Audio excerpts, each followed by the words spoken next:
وَإِذِ ابْتَلَىٰ إِبْرَاهِيمَ رَبُّهُ بِكَلِمَاتٍ۔ اب یہاں سے ایک نیا موضوع شروع ہو رہا ہے حضرت ابراہیم علیہ السلام کا۔ مشرکین مکہ کے جد امجد حضرت ابراہیم علیہ السلام تھے، اور مشرکین یہ دعویٰ کیا کرتے تھے کہ ہم ابراہیم علیہ السلام کے دین پر ہیں،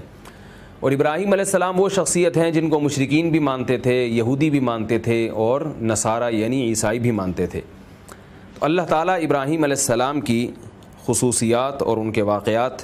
اجمالی طور پر ان آیتوں میں بیان کر رہے ہیں۔ وَإِذِ ابْتَلَىٰ، اور اس وقت کو یاد کرو جب آزمایا ابراہیم کو ربہ، اس کے رب نے، بکلماتن، چند باتوں میں،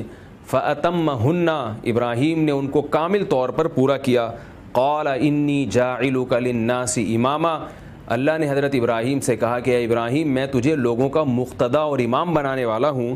قال ومن ذریتی، ابراہیم علیہ السلام نے کہا کہ اللہ میری ذریت میں کو بھی بنا، میری اولاد کو بھی بنا۔ قال، تو اللہ نے کیا فرمایا، لا ینال عہد الظالمین،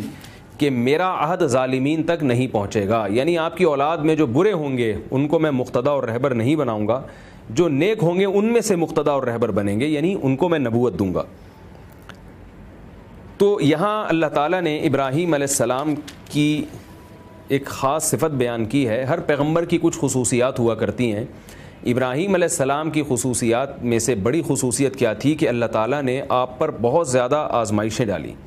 جن میں 5 بڑی آزمائشوں کا میں مختصر تذکرہ کرتا ہوں۔ ایک بہت بڑی آزمائش جو سب سے پہلی آزمائش تھی وہ تھی، پوری قوم بت پرستی کا شکار ہے، باپ بت فروش ہے، اور ابراہیم علیہ السلام پوری قوم کے مقابلے میں آ کے کھڑے ہو گئے اور بت پرستی والے رواج کو آپ نے تسلیم نہیں کیا۔ یہ بہت بڑی قربانی ہوتی ہے کہ پورا کلچر، پورا معاشرہ ایک طرف جا رہا ہے اور آپ بالکل اس کے اپوزٹ آ کے کھڑے ہو جائیں، یہ بہت بڑی قربانی تھی۔ دوسری قربانی ابراہیم علیہ السلام کی کہ اسی بت پرستی کی مخالفت کی پاداش میں نمرود بادشاہ کی طرف سے آپ کو آگ میں ڈالا گیا،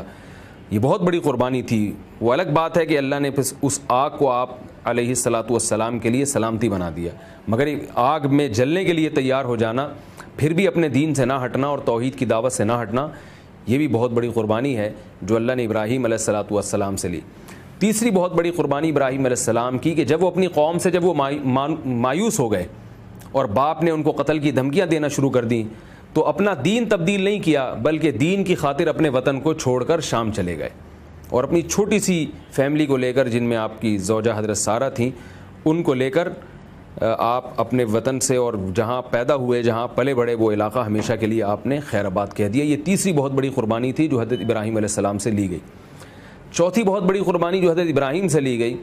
وہ یہ تھی کہ پھر ارض شام سے آپ کو حکم ہوتا ہے کہ اپنی دوسری زوجہ حضرت ہاجرہ کو آپ مکہ کی سرزمین جو بالکل غیر ذی زرع تھی، جہاں گھاس اور کا تنکا بھی نہیں تھا، ایسی بے آباد زمین میں اپنے دودھ پیتے بچے کو اور اس کی ماں کو آپ چھوڑ کر آ جائیں، بہت بڑی قربانی تھی۔ ابراہیم علیہ السلام اس کے لیے بھی تیار ہو گئے۔ پانچویں چیز جس میں ابراہیم علیہ السلام سے قربانی لی گئی وہ کیا ہے کہ جب حضرت ہاجرہ کو چھوڑ کر آئے ہیں، دودھ پیتا بچہ ہے، جب وہ بچہ تھوڑا سا چلنے کے قابل ہوا، فلما بلغ معه السعي قال يا بني اني ارى في المنام اني اذبحك فانظر ماذا ترى،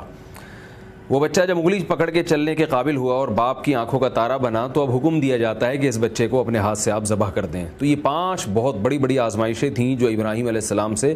لی گئیں، اور ابراہیم علیہ السلام فَأَتَمَّهُنَّ، بہترین طریقے سے ابراہیم علیہ السلام نے ان آزمائشوں میں ابراہیم علیہ السلام پورے اترے۔